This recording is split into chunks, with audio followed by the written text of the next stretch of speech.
मोक्षमार्गस्य नेतारं भेतारं कर्मभोभृतां यातारं विश्वतत्त्वानां वन्दे तद्गुणलप्रये। एक बात, वैसे दो बातें कहनी है। एक बात तो कल के सूत्र संबंधी कि जो निर्जरा के 10 स्थान बताए गए थे, तो जिनके भी 2 भेद हमने किए थे, सयोग केवली अयोग केवली, याद आ रहा है? मैंने कहा तो उत्तर भेद तो 11 कहने पड़ेंगे फिर, लेकिन और एक विचारणीय बात यह है, सयोग केवली के भी 2 पार्ट्स करके दिखाए आचार्य ने, जिसमें ये बोला पूरे गुणस्थान में जितनी निर्जरा होगी, पूरे मतलब वो अंतिम पार्ट को छोड़कर, उसको स्वस्थान सयोग केवली ऐसा बोला। उससे असंख्यात गुणी निर्जरा समुद्घातगत सयोग केवली, और उससे असंख्यात गुणी निर्जरा अयोग केवली की, मतलब कुल कितनी बातें हो गई अभी यहां पर? 3 बातें हो गई। और उत्तर भेद देखेंगे तो फिर 12 लगाना पड़ेगा, 11 कितना, 12 लगाना पड़ेगा अभी। ये महत्वपूर्ण बात एक है कि इसके भी 2 अंश किए, और स्वस्थान सयोग केवली ऐसा उसको बोल दिया फर्स्ट पार्ट को। फर्स्ट मतलब मेजर पार्ट है, केवल अंतिम का अंतर्मुहूर्त समुद्घात गत, समुद्घात के बाद जो तीसरा शुक्ल ध्यान होगा उसमें असंख्यात गुणी निर्जरा पूर्व से कही। ठीक है देवेश? ठीक है क्या? हाँ ठीक है। तो ऐसे 3 भाग वहां पर करके दिखाए। ठीक है, आगे बढ़ते हैं। अभी एक बात और, प्रश्न थोड़ा ध्यान संबंधी ही आ रहा था, तो इस संबंधी भी थोड़ी सी चर्चा मैं पहले कर दूं। प्रश्न ये है, ध्यान जब होता है वो किस मुद्रा में होता है, क्या मुद्रा होगी उसमें? तो मैंने कल कहा था, रात में भी कल चर्चा चली थी, कल सुबह चर्चा चली थी। क्लास के बाद हम खड़े रहे थे तो 2-4 प्रश्न आए थे, उसी पर मैंने सोचा ले लूं। तो नासाग्र दृष्टि में ही सामयिक को आपको बैठना है। देखिए, सर्वत्र सामयिक का तो उपदेश दिया जाता है, वो भी हालांकि बहुत नहीं के बराबर देते हैं कोई, और जो भी देते हैं वो इस बात पर कभी स्ट्रेस नहीं देते, बल्कि आंखें बंद करके ही सामयिक किए देखे जाते हैं लोग।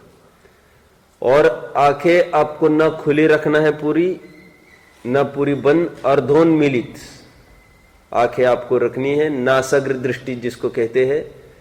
इसके अलावा सामयिक नहीं होती। प्रारंभ के रूप में, प्रारंभ में आपको थोड़ी दिक्कत होगी, लगेगी स्ट्रेस जैसा, अभ्यास करेंगे आपको पकड़ में आएगी आपकी गलती, और नासाग्र दृष्टि में भी आप सामयिक का अभ्यासी आप हो जाएंगे। मैं पहले आधार आपको बता दूं कहां से मैं बोल रहा हूं। देखो यहां पर तत्वार सार भाग 2 चेतन दास जी की टीका है, ध्यान की प्रक्रिया, 328 पेज है। इन उत्तम क्षेत्रों में ध्यान लगाने के इच्छुक, ऊपर ध्यान योग्य स्थान के बारे में बताया। द्रव्य क्षेत्र काल भाव की शुद्धि होती है ना, तो वो बताया इन्होंने। फिर आगे, इन उत्तम क्षेत्र में ध्यान लगाने के इच्छुक जीव सर्वप्रथम पूर्व या उत्तर दिशा की ओर मुख करके, ध्यान की प्रक्रिया में कह रहा हूं अभी, हालांकि ये परसों या कल बताता तो और प्रकरण संगत होता, लेकिन कल प्रश्न आए तो मैंने आज ले लिया इसको। ये इस प्रकरण में पढ़ने लायक है वैसे, चलो पहले इसको पढ़ लो। इन उत्तम क्षेत्रों में ध्यान लगाने के इच्छुक जीव सर्वप्रथम पूर्व या उत्तर दिशा की ओर मुख कर, मुख भी डेफिनेट सेट है। द्रव्य क्षेत्र काल की शुद्धि चाहिए, वो भाव की शुद्धि का निमित्त कारण है। दोनों हाथ अपनी गोद में निश्चल स्थापित कर अंगुली की चंचलता रहित दृढ़ करे। इसकी तरफ भी मैं आ रहा हूं, बैठने की बात। दोनों नेत्रों को रागादि विकार से रहित सौम्य रूप रख नासिका के अग्रभाग पर स्थित कर। सक्षम आया है क्या? नहीं आया, ये तकलीफ है। उसी का प्रश्न था बाहर एक। संसार शरीर भोगों से विरक्त हो संकल्प विकल्प को शांत कर मन को चंचल नहीं करता हुआ विवेक भेद विज्ञान रूपी जल से मन को निर्मल कर आदि आदि। ये वे ध्यान पर्यंकासन पद्मासन अर्ध पद्मासन सुखासन वीरासन वज्रासन कायोत्सर्गासन में स्थिर रह लगाते हैं। बस हो गया। ये कहने की क्या बात थी मुझे? हिलो मत तुम। कहने की क्या बात थी? नासाग्र दृष्टिपूर्वक आपको सामयिक में बैठना है। वरुणी जी ने इस बात पर भी प्रकाश डाला है कि पद्मासन ही क्यों। उन्होंने कहा है देखो आदमी के आकर का टॉय बनाओ,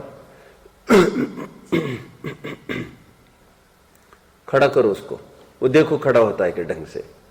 बकरी के ऊंट का आकार का टॉय खड़ा करो आप, खड़ा नहीं होएगा वो, बहुत मुश्किल से होगा। मतलब इतने इतने पतले पैर कैसे खड़ा होगा वो। और देखो जिंदा बराबर खड़ा रहता है और टॉयज खड़े नहीं रहते।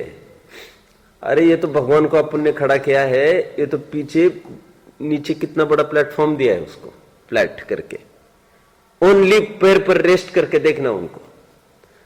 वे तो कदाचित हो भी जाए, लेकिन बहुत ऐसा है कि कभी कोई छुए भी तो गिर जाए, तो डुगडुग हो जाएगा, तो इतना बड़ा फ्लैट वो नीचे कर देते हैं उसको। तो अभी कितना बड़ा प्लेटफॉर्म होगा उसका, बेस तो बहुत बढ़ गया ना उसका। और बेस जब बहुत थोड़ा रहता है, अब देख सकते हैं ये टॉयज होते हैं ना बच्चों के, ऊंट होता है खास तौर पर, बकरी, उनके पैर, अब वो कितना गिरते हैं बार बार, उनको फिर इकट्ठा करना पड़ता है पतले पतले पैर उनके शरीर के हिसाब से, और जिंदा में बराबर खड़े रह जाते हैं ये। तो ऐसा है कि और जितने जन खड्गासन में मोक्ष को जाते हैं, प्रायः अंतिम समय में क्या होता है, एकदम हवा निकलती है बाहर, और जैसे हवा निकली गिर जाते हैं नीचे, प्रायः नीचे गिरते हैं, नीचे शरीर गिर जाता है। अब तीर्थंकर आदि है, उनकी तो क्या बात करें, उनको तो सवाल ही खड़ा नहीं होता। लेकिन प्राय मोक्ष की बात नहीं करनी है मुझे। वैसे जब मरता है कोई, मोक्ष की छोड़ दो अभी थोड़ी देर के लिए, फिर वो बड़ी समस्या आपत्ति में घिर जाएंगे। लेकिन जो ध्यानस्थ ध्यानारूढ़ मुनिराज थे खड्गासन में, अभी मान के चलो चौथा भी होगा, पांचवा भी होगा, छठवा भी होगा, जो भी कुछ होगा, अथवा होगा सातवां भी होगा, पहला आदि भी। अब जैसे ही प्राण छूटेंगे प्रायः वो गिर जाएगा, शरीर खड़ा नहीं रह पाएगा, एकदम हवा बाहर निकलती है और वो गिर जाता है। और बहुत कम अवसर है खड़ा भी रह पाए, कम कम अवसर है। कहने की बात इतनी है, स्टेबिलिटी खड्गासन में थोड़ी कम ही रहती है। और इस पंचम काल में तो स्पेशली खड्गासन की तो ताकत रहती नहीं है किसी की, तो पद्मासन में ही बोला जाता है। तो पद्मासन पर बहुत स्ट्रेस उन्होंने दिया। ठीक है, चलिए अब अर्धोन्मिलित नेत्र होना चाहिए सामयिक के काल में, ध्यान के काल में नासाग्र दृष्टि चाहिए, इस बात का खुलासा हुआ। पूरी बंद आंखें आप रखेंगे, आपको नींद आएगी। परमात्मा के प्रति के पूरी आंखें खुली रखेंगे, मैंने पढ़ के दिखाया व्याधारो तत्वारसार में से, पढ़ के दिखाया स्पेशली। और इवन और पूरी खुली रखेंगे, वह विकार राग का प्रतीक हो जाएगा, बाहर से जुड़ते रहेंगे। इसलिए मैं कहता हूं नारकी का भी जीव क्यों न हो, जब जब भी शुद्धोपयोग होगा, तिर्यंश भी कोई भी हो, जब जब भी शुद्धोपयोग होगा उस काल के लिए उसकी नासाग्र दृष्टि होगी। और जब भी शुद्धोपयोग होगा, ध्यान होगा, निश्चय ध्यान, वह सामयिक के ही काल में प्रकट होता है। सामयिक के अलावा खाते पीते उठते बैठते इस किसी भी हालतों में चतुर्थ पंचम गुणस्थानवर्तियों को या पहले गुणस्थानवर्ती को शुद्धोपयोग नहीं ही हो सकता, पक्की बात है। पहले गुणस्थानवर्ती को मतलब अबाउट टू, टुवर्ड्स चौथे के, उसको जब भी शुद्धोपयोग होगा तो वो सामयिक के ही काल में होगा। बैठे दशा में हो वे बराबर, और अंतर मुहूर्त बैठे हो, उसी काल में उनका परिपाक होकर वहां पर शुद्धोपयोग का जन्म होगा। इसलिए सामयिक की प्रेरणा बताई करी जाती है। और यहां पर जो बताया है उन्होंने, आप पढ़ लेना रत्नकरण सावकाचार 95वें श्लोक से लेकर 104 श्लोक तक पूरे सामयिक का निरूपण सदासुखदास जी ने भी टीका में खोला है। मैंने पिछले साल सामयिक के लिए 4-5 घंटे आर्स और कोई भावुकता की चर्चा नहीं उसमें फालतू, टोटली उसको हर प्रकार से पुष्ट करने का आगम के आधार देकर, तो उसमें काफी लिया है मैंने। और सामयिक के छंद भी कुछ उठाए हैं और एक सामयिक प्रतिमा का एक छंद समापन का रत्नकरण शावकाचार्य के, ये होगा 140 के करीबन का छंद। तो उसमें स्पष्ट लिखा कि क्या है वो छंद, चतुरावर्त तृतीयस, चारों जगह आवर्त लगाकर 3-3 शिरोन्नति देकर और द्विनिषेध्या ऐसा भी शब्द पड़ा, 2 आसनों में, या खड़गासन या पद्मासन। बहुत रिजिड बॉडी वाले होते हैं जो मेकअप कर सकते हैं स्टैंडिंग, तो उनके लिए खड़गासन। वर्तमान में प्राय देखते हुए बैठे ही दिखेंगे आपको, और थोड़ा कायत्सर करना है उसके लिए खड़े रहे वो बात अलग। तो द्विनिषेध्या कहकर इन 2 आसनों में, और पूर्वोन्मुखी या उत्तरोन्मुखी उनका फेस चाहिए, ये उनको कहा। और सामयिक में स्थित श्रावक को ग्रही तदा याति यति भावम, याद आ रहा होगा आपको, यति भाव को प्राप्त होता है। चेलो श्रेष्ठ मुनिरिव, उपसर्ग से ग्रसित मुनि समान ये श्रावक की हालत बताई है सामयिक के काल में। और फिर जितने भी उपसर्ग परिचय आते हैं, अशरणम शुभम नित्यम, नहीं वो क्या चिंतन करते हैं उसकी बात है। सभी प्रकार के परिचयों को सहन करेगा, ऐसा लिया ना उन्होंने सामयिक के काल में। ये सामयिक का स्वरूप वहां से जान लेना, तो ये ध्यान में मिलती जुलती बात है। बात यह है, ध्यान बहुत पवित्र शब्द है, इसलिए आम प्रचलन में सामयिक ऐसा बोला जाए, क्योंकि अभ्यास की प्रक्रिया होती है, उसको सामयिक वर्ड ठीक लगता है। हम रोज ध्यान करते 3 टाइम, ये उचित बात नहीं है। ध्यान तो बहुत उत्कृष्ट नाम है, तो सामयिक करते हैं बोल सकते, क्योंकि ट्रेनिंग को अब सामयिक बोल सकते हैं। लेकिन ध्यान वो प्रक्रिया है जिसमें आत्म ध्यान सीधा होता हो, और मात्र शरीर की क्रिया को उपचार से सामयिक तो बोल सकते हैं। वैसे आगे बढ़ते हैं, बोलिए। मैंने बोल दिया वैसे, यहां पर ले लिया मैंने। चलिए अभी आगे के सूत्र की तरफ हमको बढ़ना है। ये भी महत्वपूर्ण सूत्र है। महत्वपूर्ण क्यों है वो मैं अभी बताऊंगा आपको। जिसमें छल होने की और 2 अर्थ होने की संभावना होती है, वे थोड़े सूत्र अच्छे से समझने हैं। 46वां सूत्र देखिए 90वें अध्याय का। पुलाक, बकुश, कुशील, निर्ग्रंथ, स्नातका, निर्ग्रंथा, निर्ग्रंथा कहकर बोलिए। बहुवचन का प्रयोग के ये सभी निर्ग्रंथ मुनिराज है। निर्ग्रंथ के ही एक भेद में चौथा भेद फिर निर्ग्रंथ गिनाया है उन्होंने। वो तो ऐसा है जैसा मैं कहता हूं हमेशा, ऊपर लिखो अतिचार, और नीचे लिखो अतिक्रम, व्यतिक्रम, अतिचार, अनाचार, और सब अतिचार के ही भेद है। अतिक्रम, व्यतिक्रम, अतिचार, अनाचार। ऊपर एक अतिचार आ रहा है, नीचे का अतिचार आ रहा है। मैं और एक बात कहता हूं, ऊपर लिखो आगम, इसको 2 भेद करो। एक लेफ्ट में लिखो आगम और राइट में लिखो अध्यात्म। अध्यात्म इज ऑल्सो एक्चुअली आगम ओनली, एंड आगम एक्चुअली इज ऑल्सो अध्यात्म ओनली। आप पकड़ रहे मेरी बात को? द्वादशाओं को अध्यात्म भी कह सकते हैं। ये सब आत्मा को ही दिखाने के लिए है उसका प्रयोजन। अभी सीधा आत्मा को दिखाए, उसको अध्यात्म द्रव्य ने कोई हिस्सा छाटा, फिर बच्चे हुए को आगम बोलने लगे। 12 को भी आगम कह सकते हैं, अध्यात्म भी कह सकते हैं, उनका डिवीजन भी हो सकता है। उसी प्रकार यहां पर ऊपर तो लिखना निर्ग्रंथ, और उसके 5 भाग करना। पुलाक, बकुश, कुशील, निर्ग्रंथ, स्नातक। ये 5 निर्ग्रंथ के भेद देखेंगे। निर्ग्रंथ अर्थात वैसे मुनि होता है, तो 5 में कुछ समानता होनी चाहिए, तभी तो एक नाम दिया जाएगा। तो कह रहे हैं 5 में एक समानता तो होती है कि ये तिल तुष मात्र भी परिग्रह नहीं रखते हैं। एक ये श्वेतंबरी पीतांबरी, लालांबरी जैसे कोई भेषवेश अंगीकार नहीं करते, कोई आयुध हथियार नहीं रखते, अपनी आजीविका नहीं करते, उनका कुटुंब परिवार आदि नहीं होता, धन धान्य आदि भी परिग्रह नहीं रखते, इसीलिए उपचार से तो सभी निर्ग्रंथ है, ऐसा बोला। लेकिन निश्चय नए से विचारे तो निर्ग्रंथपना पुलाक, वकुश और कुशिल में संभव नहीं है, मात्र निर्ग्रंथ और स्नातक में ही संभव है, क्योंकि ग्रंथ का अर्थ होता है मोह, और ये निर्मोहियों को ही संभव होगा। तो जो 11वें 12वें गुणस्थानवर्ती निर्ग्रंथ है, पकड़ रहे आप सब, 11वें 12वें गुणस्थानवर्ती निर्ग्रंथ है, तथा जो 13वें गुणस्थानवर्ती तो 14वें वर्ती ले लो, 13वें और 14वें, ऐसे जो स्नातक निर्ग्रंथ है उनके ही ये निश्चय का निर्ग्रंथपना संभव है। लेकिन उपचार से पांचों का लागू होगा तभी तो निर्ग्रंथ के भेद बता रहे। ध्यान रखना, यहां पर भी मुनि ऐसी संज्ञा मिल रही है, किनको? अरहंतों को।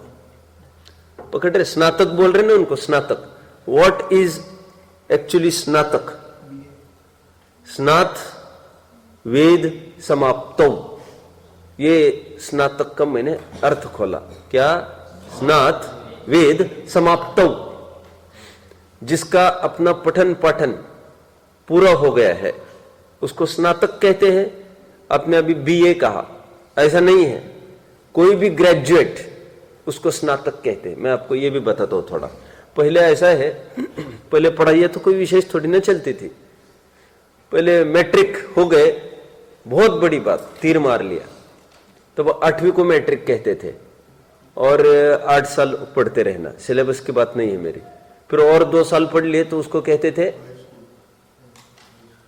वो सेकंड मैट्रिक क्या कहते थे उसको, हायर मैट्रिक ऐसा कुछ बोलते थे उसको।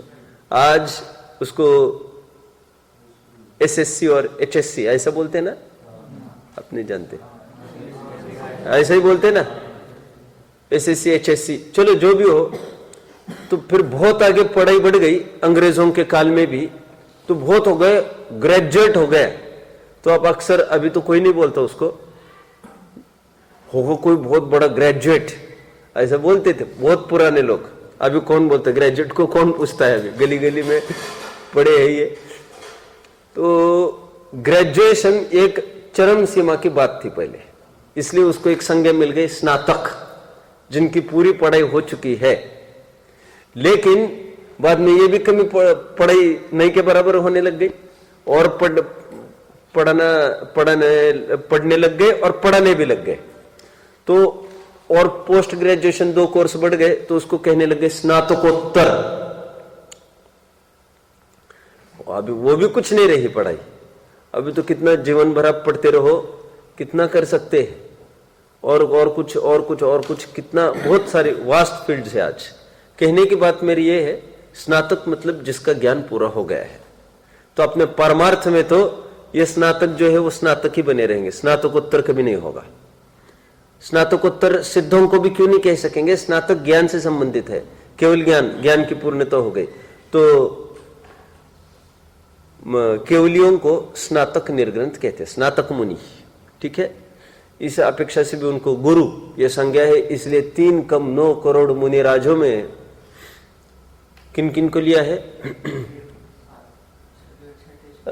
700 करोड़ चौथे गुणस्थानवर्ती। ठीक है, 5वें गुणस्थानवर्ती कितने करोड़? 13 करोड़। फिर 6वें से लेकर 14वें तक की संख्या है 3 कम 9 करोड़। ऐसे थोड़ी 6वें 7वें की गिनती है, वो इतना तो जानते ही है ना, इतना कौन कौन जानता है। ये 6वें से लेकर 14वें तक की गिनती है 3 कम 9 करोड़। और यदि मात्र मुनि लेना है, जो संज्ञा मिलती है पंच परमेष्टि में, जिसको आचार्य उपाध्याय साधु, तो उनकी संख्या आएगी 5,98,502 प्लस 598। इतनी संख्या को माइनस करो 3 कम 9 करोड़ में से, तो संख्या मिलेगी आपको 8,98,502 निरंतर 13वें गुण स्थान में स्थित केवली रहते हैं ये। आज भी जाकर देखो, ज्यादा से ज्यादा, वैसे तो कम भी हो सकते हैं, आज भी जाकर देखोगे तो 5,98,502 आपको मिलेंगे। 5,98,502। मैंने क्या बोला अभी? 8,98,502। 8 लाख है वो। और 14 गुण स्थान वर्ती ज्यादा से ज्यादा है कितने? 598, राइट, 598, 598 वो 14 गुण स्थान वर्ती निरंतर बने रहेंगे। ज्यादा से ज्यादा की बात चल रही है मेरी, तो कम भी हो सकते हैं वैसे। निरंतर यदि 598 रहते तो क्या आपत्ति आती 14 में? बहुत जन ये समझते हैं, ये बात सही है जो पीछे बोल रहे। कौन उत्तर दे रहा है? चिन्मय। बात सही है ये। बहुत जन ये बोलते 3 कम 9 करोड़ में निराश तो होते ही है। अरे भैया, वो ज्यादा से ज्यादा की संख्या दी है। यदि निरंतर होने का प्रसंग आए तो 598 14 गुण स्थान में कहे तो निरंतर लगाओगे तो बेटा कितनी तकलीफ पाओगे। निरंतर और 14 गुण स्थान का काल 5 ह्रस्वाक्षरों का मंद उच्चारण प्रमाण है, मतलब धड़ाधड़ उतने अक्षरों 598 का पैच निकलना चाहिए बाहर। फिर कहा तुम 6 महीने 8 समय की बात कर रहे हो, यहां पर तो 6 मिनट में ही हो जाएंगे सैकड़ों और हजारों की तादाद में। तो ये समझने की बात है, ज्यादा से ज्यादा की बात है।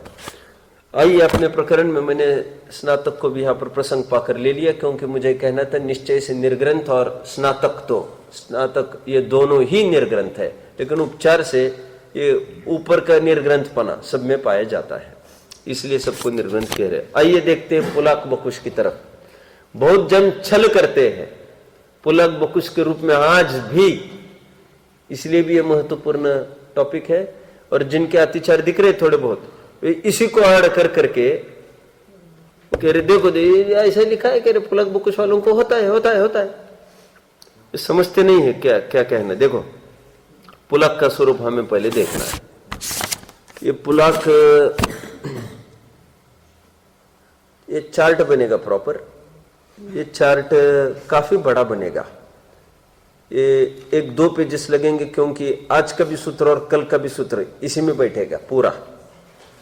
तो कॉलम्स बनेंगे, वैसे तो कॉलम बनने हैं ऊपर 6, लेकिन उसमें चौथा कॉलम बनेगा थोड़ा बड़ा, आम कॉलमों से दुगुना, क्योंकि नीचे बन जाने वाले हैं वे 7 कॉलम, ऊपर तो 6 कॉलम बनेंगे। आप पकड़ रहे हैं?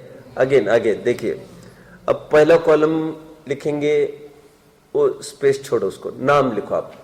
दूसरा कॉलम आएगा पुलक, तीसरा कॉलम आएगा बकुश, तीसरा कॉलम जो आएगा ना कुशील का। इस कुशील के 2 भेद करने हैं आपको, प्रतिसेवना कुशील और कषाय कुशील, ऐसे 2 भेद पड़ेंगे उसके। फिर चौथा कॉलम आएगा कौन सा? निर्ग्रंथ। और 5वां कॉलम आएगा स्नातक। 5वां मतलब छठवां, अंतिम छठवां। पहला अपन स्पेस छोड़ो, नाम को दे दिया। ऐसे कॉलम बनेंगे। फिर लेफ्ट में अपन कई सारे बिंदुओं पर चर्चा करने वाले हैं, 10, 12, 15 बिंदुओं को लेकर। तो टेबुलर फॉर्म में ये आ जाएगा। पहला हम स्वरूप विचार करना चाहेंगे सबका। आइए, आड़ा भी बनाओ, खड़ा भी बनाओ, कैसा भी बनाओ, मुझे कोई आपत्ति नहीं उसमें। हाँ, आड़ा बनाओ, चलो। देखिए स्वरूप, पुलक का स्वरूप हम लिखेंगे। देखो पुलक का पहले शब्दशः अर्थ, अब वहां पर भी लिख सकते हैं। वैसे पुलक का शब्दशः अर्थ होता है छिलके सहित शाली। छिलके सहित शाली मतलब धान, मतलब पराल, मतलब चावल। ठीक है, अब सब लिखने की आवश्यकता नहीं है। मेरी भाषा में बोलूं, अच्छी भाषा में, immatured rice, about to mature only, but कुछ अभी उसकी परिपक्वता बची है। ये उदाहरण दे दिया पुलक के लिए, अभी आप समझ सकते हैं। पुलक इज एक्चुअली राइस ओनली। अब मैं हमेशा एक नियम बताता हूं आपको, स्थाली पुलाक न्याय, दिव्यांशु, अटेंशन प्लीज।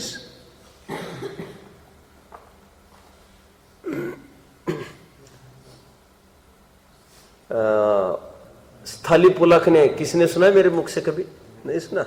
मैं हमेशा एक बात कहता हूं, स्थाली पुलाक न्याय मतलब मराठी की भी कहावत कहता हूं तुरंत, वातावरण शीताची परीक्षा। नहीं, आपको नहीं बोला मैंने कभी। मैं कहता हूं जैसे चावल पक रहा है, एक चावल को देखा पक गया, वातावरण शीताची पूरा जो पक रहा है सबकी परीक्षा हो गई। इसे संस्कृत में कहते हैं स्थाली पुलाक न्याय। एक देखा पुलाक, चावल की तरफ मेरा संकेत है पूरा, तो मुझे तो पुलाक मतलब आम प्रचलन में चावल ही कहते हैं उसको, आम प्रचलन में पुलाव, पुलाव कहते हैं ना, पुलाव, बस वो मूल में पुलाक। तो देखो, लेकिन अब वो आम प्रचलन में चावल को ही कहने लग गए हैं वो, लेकिन यहां पर इमैच्योर चावल लेना है आपको, पुलाक। तो जैसा ये होता है उदाहरण, बराबर वैसे ही मुनि का स्वरूप है। वो थोड़ी गड़बड़ी कर जाते हैं। क्या गड़बड़ी करते हैं उसको हमें थोड़ा देखना है। ये उत्तर गुणों की भावना से रहित होते हैं। उत्तर गुणों की भावना से रहित, ये लिखना है टेबल में आपको, स्वरूप, स्वरूप में लिखना है। हाँ, यस, उत्तर गुणों की भावना से रहित। उत्तर गुण कितने होते हैं मुनि के? ए चिन्मय, चिन्मय के बगल में कौन रजत है क्या? नहीं, अरे रे रे रे, होपलेस हो तुम, होपलेस, सोता ही रहता है ये। क्या नाम है इसका? क्या एकदम फिट फॉर नथिंग है ये पर्सन। कुछ कुछ को देखकर ऐसा लगता है ना कभी कभी मोहब्बत में समय गंवा रहे। पिछले साल ऐसे 3-4 महाभाग थे, रहते ही है हर जगह 3-4 ऐसे। हर पीरियड में डांट खाता है ये, हर। और इसका टोपा देखकर भी पहचान सकते ये अंदर में ये होगा, नहीं चाहिए बैठा। चलो, कहा उत्तर गुणों की भावना से रहित। उत्तर गुण होते कितने हैं? उत्तर गुण कितने होते जानते आप मुनि के? मूल गुण कितने होते हैं? 28। उत्तर गुण कितने होते हैं? अब भी इनको लिया मैंने 9th वालों को, 84,000 उत्तर गुण होते हैं उनके, ठीक है। और अब वो तो क्या गिनती में आएंगे, 18,000 है ना, वो तो शील के भेद है। 8-10 सहस विधि शील धर, शील की बात आई वो। उत्तर गुणों की भावना से रहित एक, और फिर मूल गुणों में भी कदाचित अपूर्णता। मूल गुणों में भी कदाचित अपूर्णता रहती है। मतलब अपूर्णता मतलब सीधा भी लिख सकते हैं, विराधना होती है। और इस अशुद्धता के सहयोग से उनको पुलाक बोला जा रहा है। मूल गुण में ही विराधना कर बैठते हैं ये, ठीक है। बस इसकी तरफ संकेत रहता है सबका, और इनको तो पेपर आउट बात है। अभी गुणस्थान का भी क्रम लिखाऊंगा तो वहां पर बात फलेगी। तो इनका गुणस्थान 6वां-7वां बोलने वाले हैं। तो कह रहे उन ऐसे थोड़ी ना मूल गुण 28 होना चाहिए, विराधना भी हो गई, उसका कुछ ऐसा कुछ नहीं है, पुलाक को देखो, ऐसा बोलते लोग। लेकिन भैया वो क्या असीम काल तक थोड़ी ना रहने की बात कर रही है। तो किसी प्रसंग में कभी बाय चांस की बात है। ऐसा यदि होने लग जाए तब तो फिर सामान्य निर्गुण पना ही चला जाएगा ना फिर। तो बाय चांस और कभी कभी होता ही है, तो उनकी बात है ये। ऐसे जीवन भर तुम शरीर का चलता रहेगा, ऐसा नहीं होता कभी। आगे बकुश, बकुश का भी हम शब्दशार्थ देख ले। अच्छा, इनका स्वरूप सब समझना बहुत इंटरेस्टिंग भी है। बकुश का शब्दशार्थ जैसा भी लिया था वैसा एक बार ले लेवे। बाहर लिखना हो देख लो, आपको जैसा लिखना हो यहीं पर लिखना हो। बकुश पूरा नहीं लिखने की आवश्यकता अब इसमें। कुरबुरित, कुरबुरित, चितकबरा, चित्राल, उज्ज्वलता में कुछ कमी।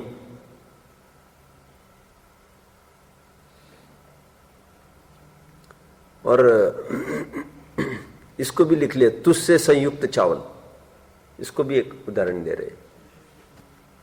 मतलब वो अलग ही नहीं होता, कुछ कुछ विशिष्ट दाने ऐसे होते हैं उनका छिलका अलग नहीं होता, जल्दी अलग, तो ऐसे है ये मुनि।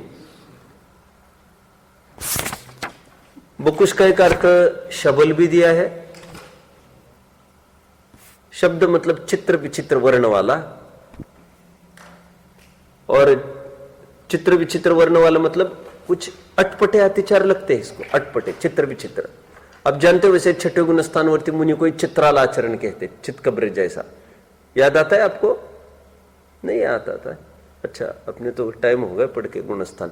छठे गुणस्थान के मुनियों को छठे गुणस्थान का ही नाम एक चित्राल दे दिया। चित्राल मतलब अनेक प्रकार का उसमें भेद प्रभेद पाया जाता है, प्रमादी है नहीं। चलो ठीक है, तो इसमें इनमें भी कुछ देखने में आता है। क्या देखने में आता है अब हम देखते हैं बुकुश में क्या है। देखो इसमें अतिचार रूप मलिनता तो बोल ही रहे हैं। क्या होता है इनमें? वैसे एक बात विशेषता है इनकी, व्रतों को अखंड पालते हैं। स्वरूप में लिखेंगे आप, व्रतों को अखंड पालते हैं। ए दिव्यांशु, नक्शा देखने का टाइम है क्या? ये तुम्हारा रामायण ढूंढ रहे क्या उसमें?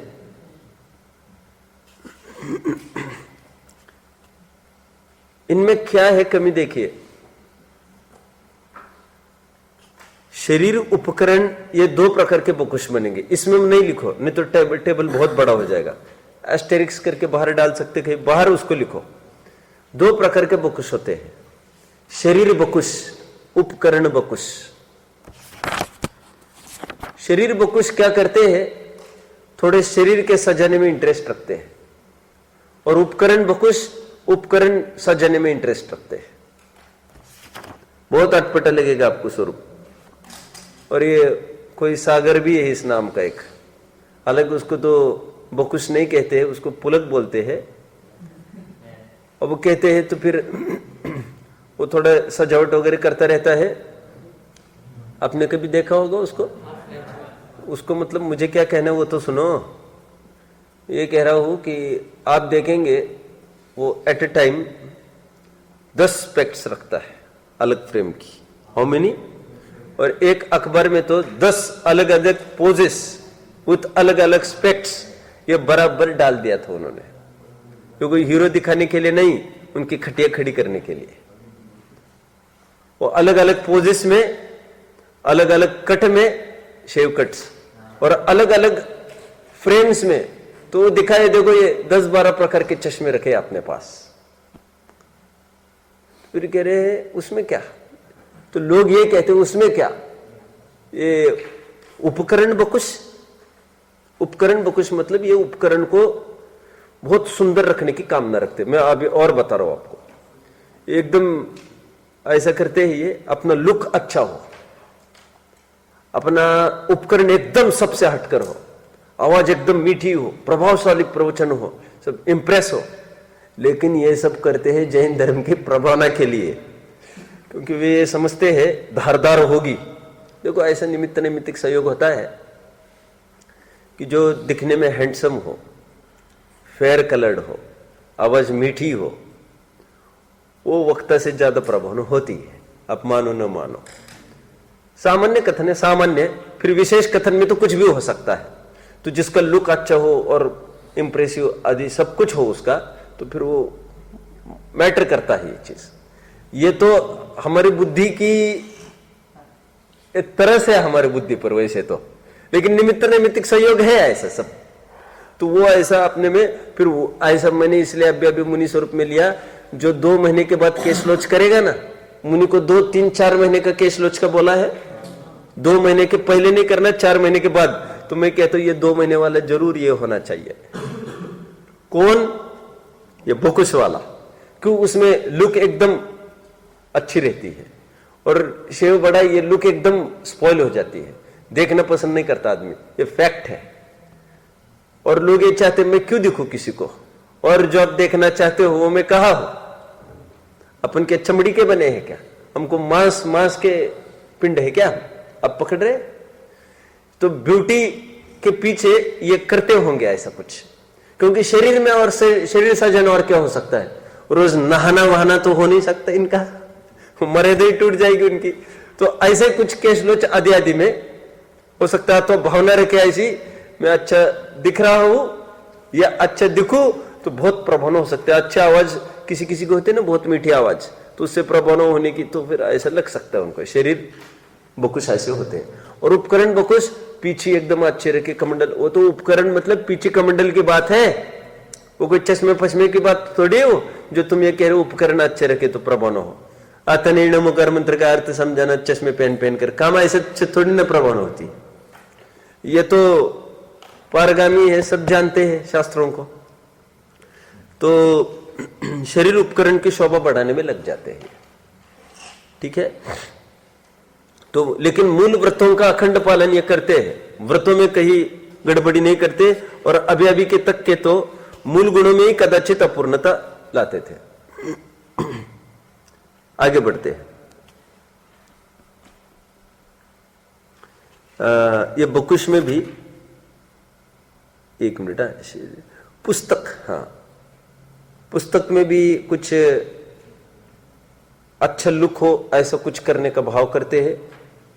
पीछे भी यदि बनाएंगे तो थोड़ी डिजाइन में कुछ, मैं क्या ज्यादा बोलूं, कमंडल भी थोड़ा अट्रैक्टिव लुक वाला, मतलब ऐसा सब उनके पास उपकरण होंगे जो सहज में किसी को आकर्षित कर दे। और क्या होता है इनमें ये भी थोड़ा समझ लो। ये गृहस्थ अवस्था में विशेष रागी जीव रहे होंगे, टेबल के बाहर होगा ये सब है। क्यों विशेष रागी जीव रहे होंगे? इनका घर में बहुत राग रहा होगा परिवारजनों के साथ, तो आज यही उनका परिवार हो गया मुनि संघ, तो ये विशेष लगाव सबके साथ रखते हैं। किसी में होता है ना वो, उसको एटिकेट्स कहते हैं हालांकि आजकल, लेकिन वो अपने गंभीर मार्ग में उसको तो फालतू में उसको एक चापलूसी जैसा, कोई भी एटिकेट्स उसको ऐसे कहते हैं। कोई भी एक कैसे हो, ठीक हो, ए भाई कैसा है, ठीक है, चलो, मतलब कोई है ऐसा, बहुत जनों का ऐसी आदत रहती है, जबरन उठाया, रोज किसी को फोन लगाए, 20-25 जनों को पकड़ लिया, ये भाई कैसे, ठीक है, नहीं वैसे ही याद किया मैंने, सब ठीक चल रहा है, ओके मिलेंगे, जय जनेन्द्र। अब फिर किसी को उठाया, मतलब रिलेशन मेकिंग, आप समझते? तो लोग में उसको कहते ये सबके टच में रहते हैं, अच्छे बराबर, किसी को मिलेंगे तो पूछेंगे ऐसा, तो ऐसे वाले रहते ही बकुश वाले। ये परिवार जैसा राग वहां पर भी रखते हैं, लेकिन सब मर्यादा समझ लेना, नहीं तो फिर वो, नहीं तो श्वेतंबर का खंडन 6वें अध्याय में टोडरमल जी ने कोट किया एक छंद संगपट्ट का, उसमें कहा है निज गच्छ में कुटुंबवत प्रवृत्ति करते हैं, ताड़ना दी है उन्होंने। क्या बोला? कहते हैं उपाश्रय में कुटुंबवत घरवत प्रवृत्ति करते हैं कि जैसे अपने बाप का घर हो, और निज गच्छ में कुटुंबवत प्रवृत्ति करते हैं। निज गच्छ में मतलब इस संघ में जैसे अपने भाई बंद हो ऐसा राग रखते हैं। भैया तुम खाया, भैया तुम क्या, जब रन छेटा छेटी चलती रहती इन लोगों की रिलेशन कीपिंग के नाम पर। तो ऐसे ये है। और ये धर्मानुरागी विशेष होने के कारण ये सब करते हैं। धर्मानुराग विशेष इनमें होता है, धर्म प्रभावना का विशेष जोर चलता है, ये अंदर से भावना बहते रहते हैं। हमारे कोई रिद्धि प्रकट हो जाए तो धर्म मार्ग के अधिक प्रभावना होगी, तो अपना यश को भी उसमें सहयोगी बना लेंगे, शरीर का संस्कार भी उसी के लिए सहयोगी बना लेंगे, ठीक है। और चैतन्य मंदिर के भी उपकरण बहुत सुंदर हो, उनको ऐसा लगता है, ये ऐसे वाले ये रहते हैं। अब किसी को उपदेश तो नहीं देंगे खैर, लेकिन जब मंदिर में जाएंगे, हाँ अच्छा ये सब अच्छा, ऐसा उनको मन में फीलिंग होगी, और वो भी यही भाव से कि प्रभावना होगी, विशेष लोग आएंगे उनका मन बहलेगा, ऐसा। तो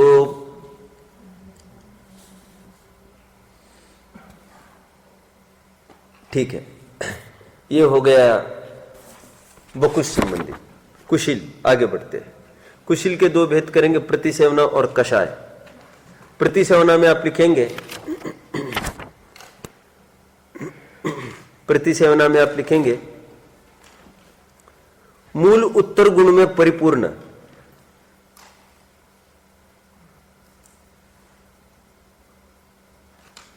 मूल उत्तर गुणों में परिपूर्ण,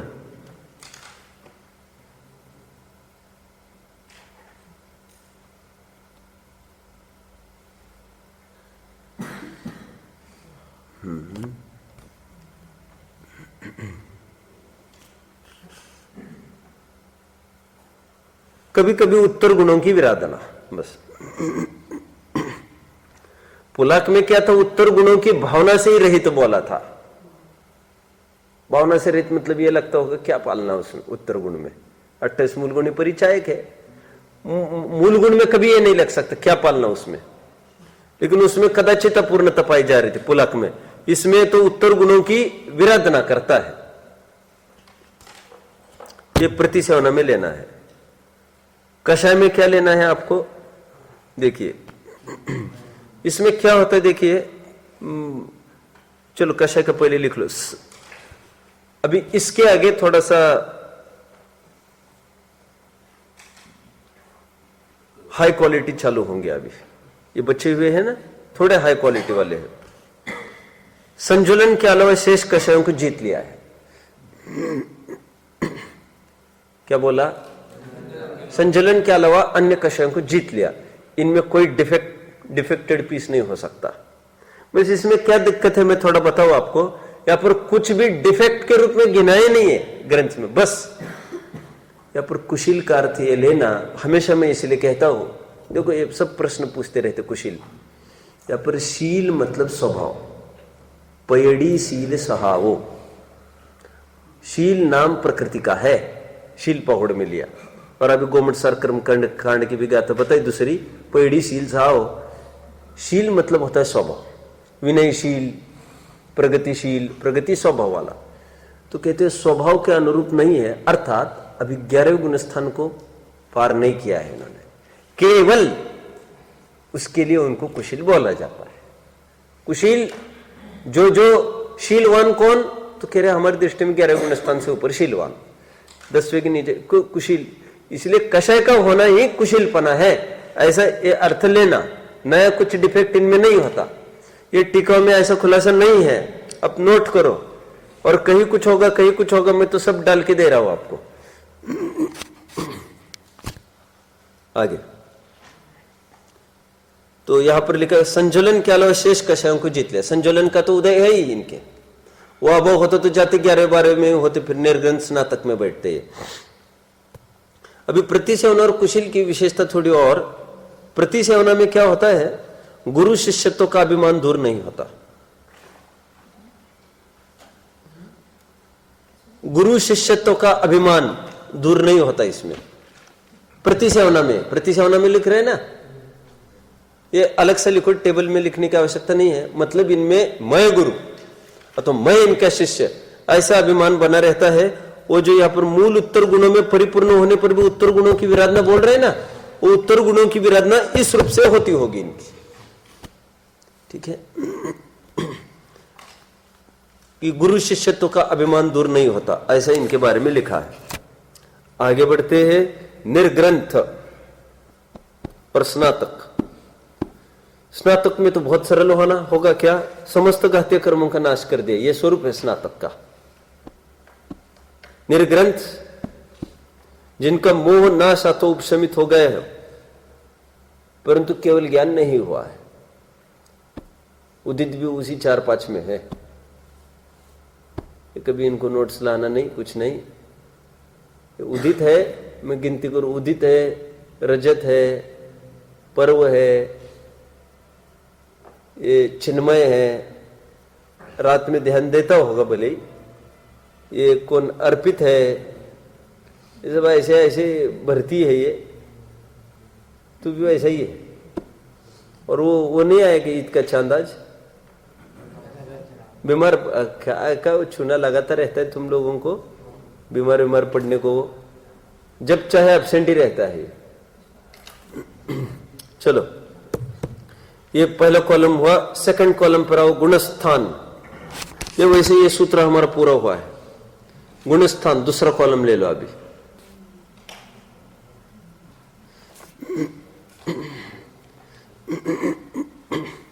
पुलक के नीचे लिखेंगे छठवां सातवां 6 7। बकुश के भी नीचे लिखेंगे 6 7। कुशील प्रतिसेवना के नीचे लिखेंगे 6 7। कषाय के वहां लिखेंगे, बोलिए कोई भी, 6वें से 10वां। क्यों? कुशील तो उसी के पीछे मैंने संज्ञा दे दी ना अभी अभी। निर्ग्रंथ 11वां 12वां, स्नातक 13वां 14वां। ये गुणस्थान का भी क्रम लिखा। फिर आगे का सूत्र तो कल चल पाएगा। यहां पर एक प्रश्न पूछा है, उसको हमें ले लेते हैं। प्रश्न ये पूछा है यहां पर कि देखो, जैसे पुलक मुनि के मूल व्रत का भंग होने पर भी सम्यक्त्व और नग्नता के कारण निर्ग्रंथता है, उसी प्रकार सम्यक दृष्टि श्रावक के भी सम्यक्त्व के कारण निर्ग्रंथता का प्रसंग आता है। उसको भी अंतरंग तो वही का वही पढ़ा ही है, कह रहे सम्यक्त्व तो उसको भी है, और व्रत में तो ये भी भंग कर रहा है, तो इसके भी प्रसंग आ रहा है। अतिव्याप्ति दोष बन रहा है सम्यक दृष्टि। देखो उत्तर, जैसी नग्न दिगंबर मुद्रा रूप निर्ग्रंथ मुनि के है, उस प्रकार की श्रावक के नहीं है। अतः गृहस्थ के निर्ग्रंथ का प्रसंग नहीं आता। बहिरंग भेष की बात है, अंतरंग की बात थोड़ी है ना मात्र। अभी देखो आगे क्या कह रहे। अभी सेकंड प्रश्न उसका क्या होगा, फिर बताओ। फिर कोई मात्र नग्न हुआ हो उसको भी कहना पड़ेगा। ऐसा होने पर नग्न लिंगी भेषी के निर्ग्रंथ का प्रसंग आएगा। उत्तर, सम्यक तो नहीं होने पर मात्र नग्नता में निर्ग्रंथता का अभाव है। सम्यक तो सहित नग्नता ही निर्ग्रंथ रूप में मान्य है। मात्र नग्न को निर्ग्रंथ मानने पर गहल, बावला, अर्धविक्षिप्त, पागल, बालक, सदा नग्न रहने वाले तिर्यंश में भी निर्ग्रंथता का प्रसंग आएगा। ये उस तरफ अतिव्याप्त हो जाएगा। फिर दो तर्क क्या थे उसके? एक तो बोला अंतरंग गुणों की बात है, बहिरंग तो व्रत पालते नहीं, सम्यक दृष्टि को ले लो। उनका नहीं उसका तो नग्न लिंगी नहीं है। फिर वो कह रहे फिर ठीक है, फिर जो नग्न है उनको ले लो। कह रहे नहीं उनका तो सम्यक तो ही नहीं है। ये दोनों चाहिए हमको। तो